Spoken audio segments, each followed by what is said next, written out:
बिस्मिल्लाहिर्रहमानिर्रहीम। अस्सलाम वालेकुम फ्रेंड्स, आप देख रहे हैं चैनल इलेक्ट्रिकल प्रोफेशनल। तो फ्रेंड्स, आज की इस वीडियो में हम बात करेंगे कि परकन 1300 जनरेटर के मोबलेल में अक्सर डीज़ल का मिक्स हो जाना, तो उसमें जो मेन फॉल्ट ज़्यादातर आता है वो आपके साथ बात करेंगे। तो ये आप देख सकते हैं कि फ्यूल लाइन जो है, जो डीज़ल लाइन है इसकी इंजन की, तो ये वाला जो डीज़ल के प्रेशर के लिए एक पंप इस्तेमाल किया गया होता है। ये फ्यूल पंप के साथ इसके अंदर एक किल्ली होती है, वो इसकी केम के साथ ऑपरेट होता है। तो ये जब इंजन रोड लेता है, स्टार्ट होता है, तो उस सूरत में ये जो है वर्किंग करता है।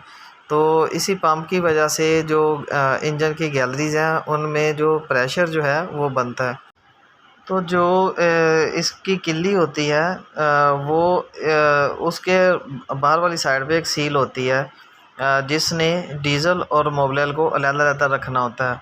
तो बाज़ औक़ात वो जो किल्ली है वो सील वाली जगह से उस पर कट आ जाता है, चल के उस पर कट आ जाता है। तो उस सूरत में जो डीज़ल है, इसका जो प्रेशर है वो मोबलेल की तरफ डीज़ल जो है वो चला जाता है, तो ये इंजन के सामने चला जाता है। तो ज़्यादातर मसला इसी जगह से आता है इंजन का, जो इसका 1300 परकन 1300 का जो मोबलेल के अंदर डीज़ल मिक्स होता है। तो इसके अलावा जो गैलरीज़ डीज़ल की गैलरी है या इसके इंजेक्टर्स हैं, उनके रिंगों से बहुत कम ऐसा जो है वो फॉल्ट देखने को मिलता है।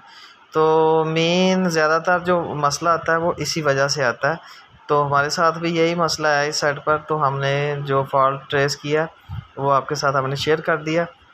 इसको आप खोल के देख सकते हैं, इसकी किल्ली निकल आती है बाहर। इसको आप फ्यूल पंप से अलहदा करेंगे तो इसकी किल्ली जो है अंदर से आप निकाल के देख लें। अगर कट वगैरह उस पर आया हुआ सील वाली जगह पे, जहाँ सील चलती है, तो आप इसको चेंज कर दें, तो आपका मसला हल हो जाएगा इंशाल्लाह।